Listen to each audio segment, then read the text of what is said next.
right, hello, welcome back. Thank you for watching another video, perhaps. Perhaps it's the first one, I don't know. So we're on episode, I think it's 6. I'm pretty sure it's 6.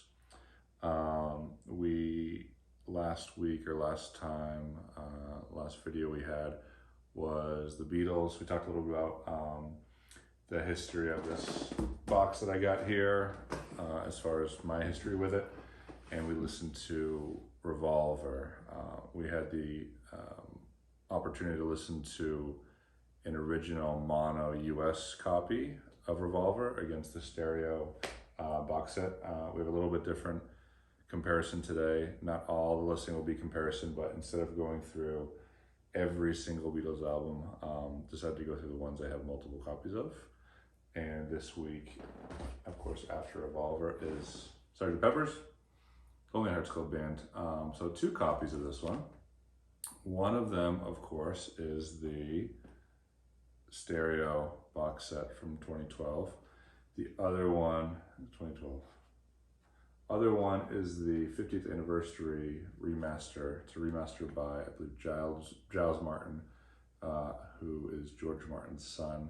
So I'll do the comparison. I'll talk more about the album. So comparison-wise, it's difficult for me to say because the stereo version I have, I talked a little about this last week, there's been some poo-pooing on this this box set, but my copies have been pretty good.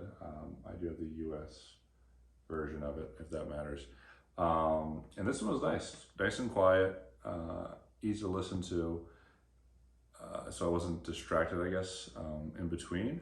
The 50th anniversary copy that I have, I didn't notice it too much the first few times I listened to it. I think the first few times I listened to it was with friends at the party and the music's up loud and we're hanging out. So I didn't have a chance to critically listen, which is sometimes not a good thing. A lot of noise on this.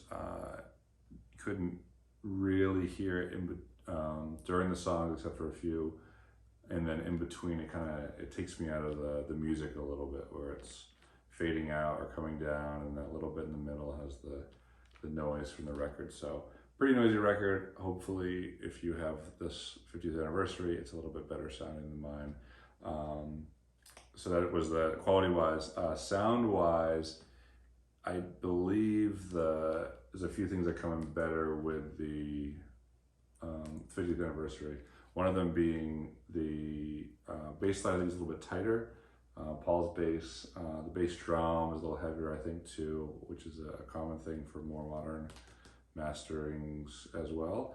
And then I'm sure this happens multiple times, but in the beginning, and I can't attempt to make this sound, but the little flick of the guitar at during the intro is much more noticeable on the 50th anniversary. I actually listened back to back pretty quickly and tried to remember. Much more noticeable. In fact, the first time I got the 50th anniversary and I listened to it, I didn't even really remember it being there or so prominent. And then listening to the stereo mix was a reminder that it's not nearly as prominent there. So yeah, that's the differences between the two. As far as I listened to, I did A/B every single section of it.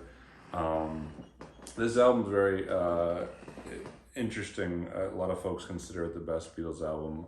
I think I told you guys I would rank them as I got toward the end. This listen around, I liked this album more than I usually do. I don't know why. I don't know how many times I've listened to it by myself or through. A lot of the times, the start of the second side with Within You, Without You was a bit more difficult for me to listen to, and maybe my ears have, and my style or preferences have developed or changed or evolved a bit, but I really, really like listening to that one this time. The drums were really nice. Talked about how it's very difficult for me to listen when the drums seem trapped in into the speakers. There's no dimension to them. This whole album was great straight through as far as the mixing and of the drums and the percussion. So it was really fun to listen to. I don't know, maybe I was just in a good mood listening to it this time, but one of my favorite listens so far of all of the episodes, all few of them up to this point. As far as stories go, the one I can remember about this album is my father was telling me about it. I started listening to the Beatles in high school, a lot of the classic rock stuff I listened to in high school, and I knew that the songs from before, from what my parents might have played, but high school is when I started downloading music and had access to so many different types of music.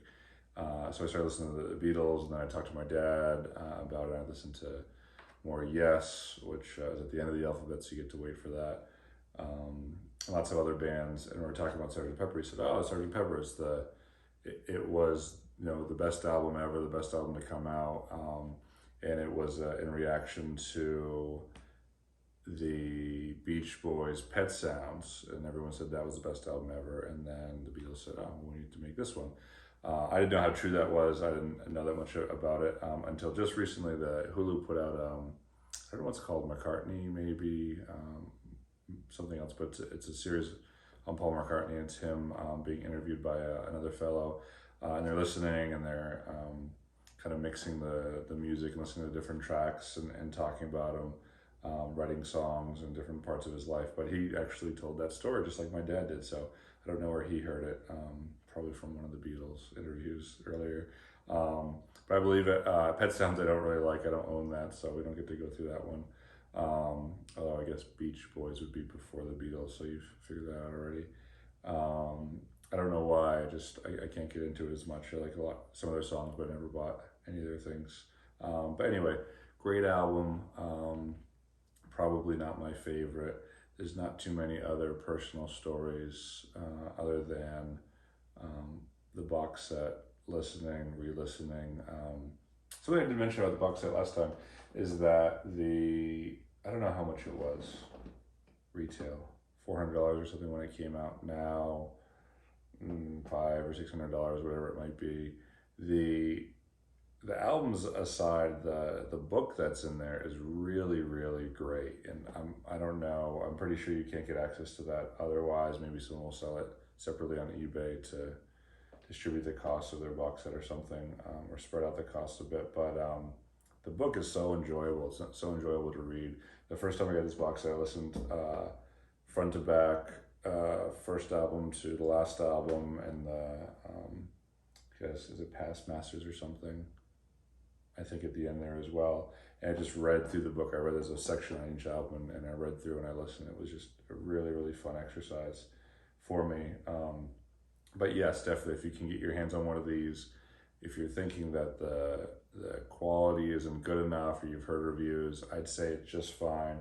It's nice to have the option to listen to any of these when someone comes over. Do you have that Beatles album? Yes, I do, because we have all of them, at least of this box set of all the British releases and later the matching up with the American releases. And the book is so great. So if you know someone or can get your hands on it, I think that's where the money is. That's where the value is for me. Otherwise, I think that's it. Thank you so much, and I will see you all next time.